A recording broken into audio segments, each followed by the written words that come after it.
Imagine a country perched on the edge of Europe, Portugal. For centuries, its people saw the Atlantic not as a barrier, but as a gateway. This relationship with the sea defines Portugal's story. Brave sailors set out from this narrow land facing storms and the unknown. They sought spices, gold, and glory, but found something greater. They connected continents, mapped the globe, and built the first global empire. Portugal's legacy is woven into its castles, its azulejo tiles, and the mournful sound of fado. Saudade, a deep nostalgic longing, echoes through its culture. It's a feeling born from centuries of sailors leaving loved ones behind, staring at the endless ocean. To walk through Portugal is to walk through layers of time. The past lingers in ancient stones and in the air itself. The ocean's roar is the soundtrack to its history. Portugal's story is not just local, it changed the world. From South America to Japan, its reach was global. The nation's spirit is one of adventure and courage. Its people dared to dream big. This is the story of Portugal. Let's begin to unravel its long and complex tale.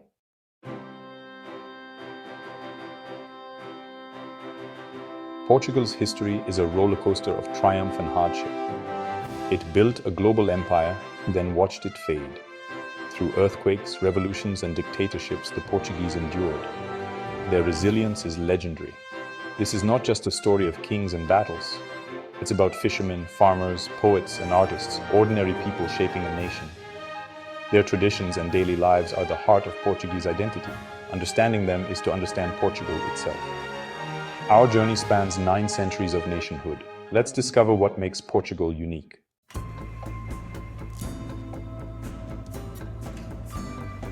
Before Portugal had a name, ancient tribes like the Lusitanians roamed its hills. Led by Visigoths, they fiercely resisted Roman conquest. Their defiance became a foundational legend. Rome eventually prevailed, naming the region Lusitania. The Romans built roads, bridges, and aqueducts. Many still stand today. They brought Latin, which evolved into Portuguese. Roman farming techniques shaped the land, introducing olives and grapes. Towns like Olisipo, now Lisbon, grew under Roman rule. Roman law, governance, and customs transformed society. For centuries, Lusitania thrived as a Roman province. Its people became Roman citizens, blending old and new beliefs. This era left a deep cultural mark. The seeds of Portugal's language and identity were sown. Roman influence would echo through every chapter that followed. The land was forever changed. The stage was set for new powers to arrive. Portugal's story was just beginning.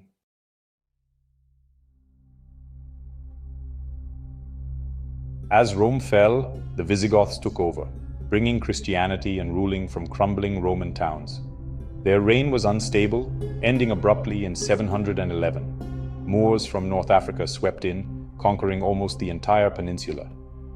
Al-Andalus, as it was called, became a center of Islamic culture and innovation.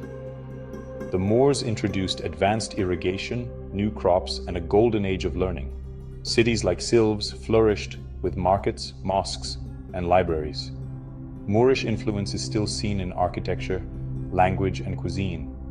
Words like Algarve and Aldea come from Arabic. Their legacy lives in music, tiles, and the very landscape. The Moorish period added richness and complexity to Portuguese identity. For 5 centuries, the region thrived under this vibrant civilization. The echoes of this era remain everywhere in Portugal today. Another chapter was about to unfold.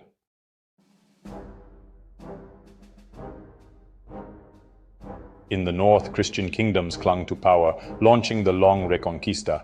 It was a slow, grinding struggle to reclaim land from the Moors.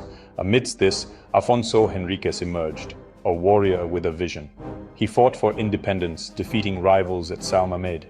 In 1139, after victory at Urique, he declared himself King of Portugal. The nation was born on the battlefield. Gaining papal recognition in 1179 secured Portugal's place in Europe. The Reconquista continued, ending with the capture of the Algarve in 1249. Portugal's borders were set, nearly as they are today. A new nation, forged in fire and faith, stood ready for its next chapter. Castles and churches rose, marking the land's transformation. The people's identity grew stronger with each victory. Portugal was now a kingdom, independent and proud. Its destiny would soon turn toward the sea. The age of exploration was on the horizon. The spirit of adventure was alive. Portugal was poised to change the world. The journey continued.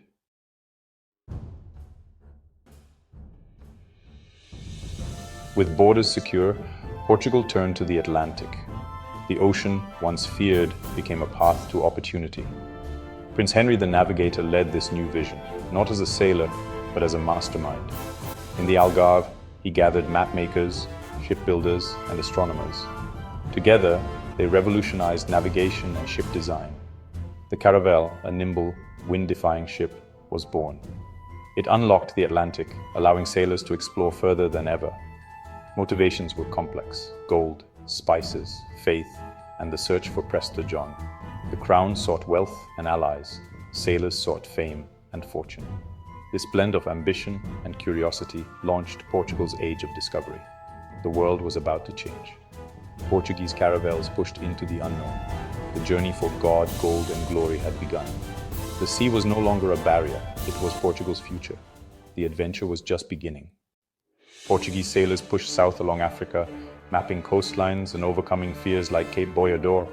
In 1488, Bartolomeu Dias rounded Africa's tip, opening the path to the east. Vasco da Gama followed, reaching India by sea in 1498. The world was forever changed, and Portugal stood at the center of global exploration. As Portugal neared India, Columbus, sailing for Spain, discovered a new continent, sparking rivalry. The Treaty of Tordesillas split the world. Spain claimed the west, Portugal the east. Cabral's fleet landed in Brazil, claimed for Portugal, becoming its richest colony. Portugal built a global empire, connecting continents with fortified trading posts and dominating the spice trade. For a brief golden age, Portugal's maritime power shaped the world. The 16th century was Portugal's golden age, marked by immense wealth, Manueline architecture, and Camões' epic, the Lusíads. But the vast empire strained the small nation, leading to decline after the disastrous Battle of Alcácer Quibir and Spanish rule. The age of discovery ended, and Portugal entered foreign domination. After 60 years under Spanish rule, Portugal regained independence in 1640, but the world had changed. Wealth from Brazil brought a fragile prosperity, masking deeper problems. The 1755 earthquake devastated Lisbon, but Marquis de Pombal rebuilt the city and reformed society. By 1908, the monarchy collapsed after King Carlos was assassinated, ending centuries of royal rule. In 1910, revolution swept Lisbon, ending the monarchy and bringing hope for a new republic. But instability, economic crisis, and unrest followed. In 1926, a military coup ended democracy, paving the way for Salazar, an academic who would rule Portugal for decades.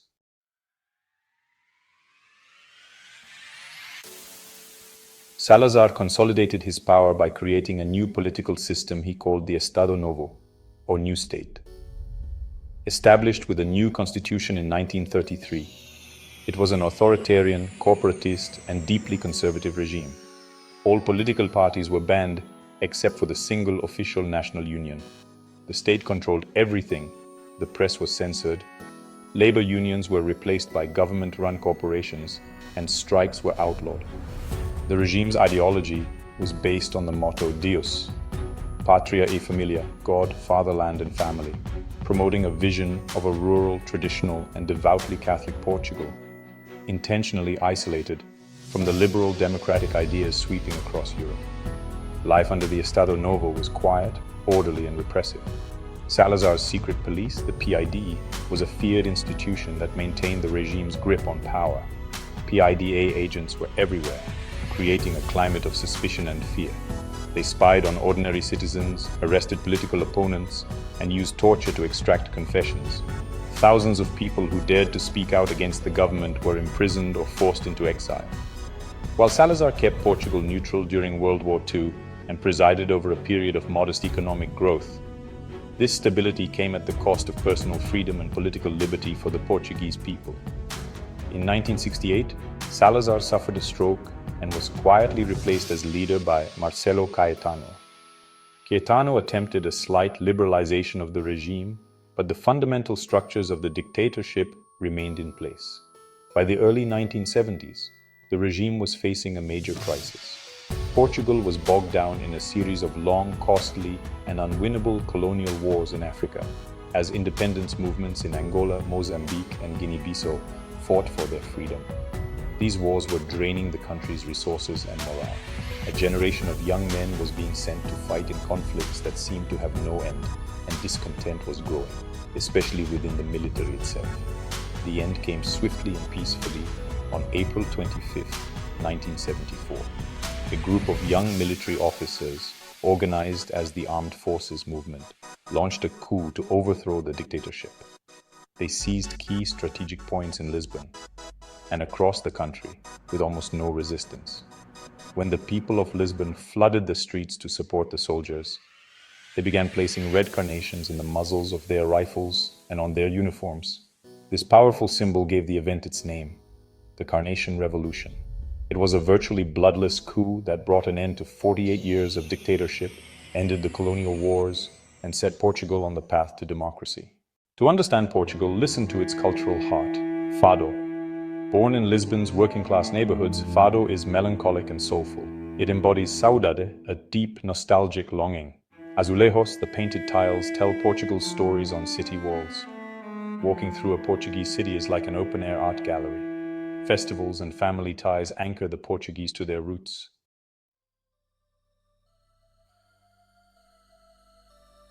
Portugal's rich literary tradition extends beyond Camões, with figures like Fernando Pessoa and José Saramago. Culinary arts are central to Portuguese life, with a focus on fresh, high-quality ingredients. Portugal's wine culture, especially port wine, is renowned worldwide. The pastel de nata, a custard tart, is a beloved national symbol. The Carnation Revolution of 1974 ended decades of dictatorship, sparking a turbulent transition to democracy and rapid decolonization. Portugal's African colonies gained independence, but civil wars and the return of thousands of retornados brought new challenges. Despite turmoil, free elections and a new constitution laid the foundation for modern Portuguese democracy.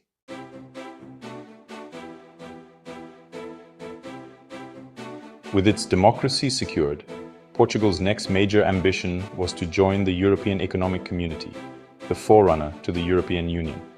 For many Portuguese, joining the EEC was about more than just economic benefits. It was a symbolic act. It represented a definitive break with the isolation of the Salazar years and a firm anchoring of the country within the family of European democracies. After years of negotiations, Portugal, alongside its neighbor Spain, officially became a member of the EEC on January 1, 1986. This was a landmark moment, a turning point that would profoundly shape the country's development for decades to come. Membership in the EU brought about a massive transformation of Portuguese society and its economy. Billions of euros in structural and cohesion funds flowed into the country, financing a national modernization project on an unprecedented scale. A vast network of new motorways was built, connecting the once isolated interior to the coastal cities and the rest of Europe. Airports were expanded and public infrastructure from schools to hospitals was upgraded. This investment helped to raise the standard of living, boost economic growth, and integrate Portugal more deeply into the European single market, opening up new opportunities for its businesses and its people.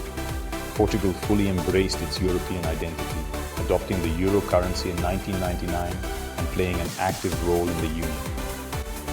Lisbon blossomed into a vibrant, cosmopolitan capital city, hosting major international events like the 1998 World Exposition, which celebrated the 500th anniversary of Vasco da Gama's voyage to India.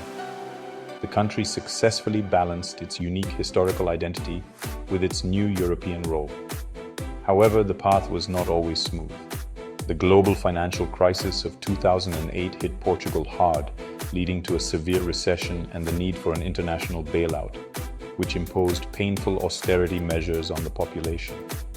Today, Portugal stands as a modern, peaceful, and democratic nation. It has overcome the challenges of its recent past with resilience, becoming a popular destination for tourists and a respected member of the international community. The country has successfully leveraged its rich history, vibrant culture, and strategic Atlantic location to carve out a unique space for itself in the 21st century. The journey from a poor isolated dictatorship to a stable and integrated European democracy in just a few decades is one of the great success stories of modern Europe, a testament to the enduring spirit of a nation that has constantly reinvented itself throughout its long history. Portugal's story is one of resilience and reinvention, 9 centuries of triumphs, setbacks, and bold exploration. From the Age of Discovery to the Carnation Revolution, its people have weathered storms and shaped history. Today, Portugal's vibrant culture and enduring spirit are felt in every street, song, and sunset along its storied coast.